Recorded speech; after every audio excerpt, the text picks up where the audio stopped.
வெண்பருத்தி நூலெடுத்து வாய் வெடிச்ச பூவெடுத்து நான் அணிஞ்சிட தொடுத்து வச்ச நடினமான மாலை இது.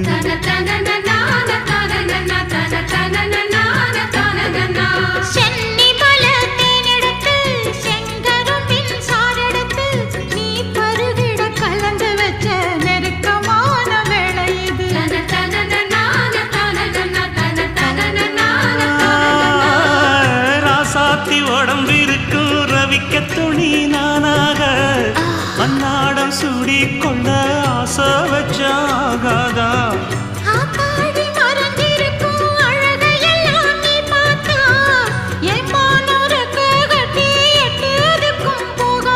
அடிச்சி சக்கரையே எட்டி நீயும் நிக்கிறையே நான் ஏங்கி ஏங்கி பார்க்கிற போறான்.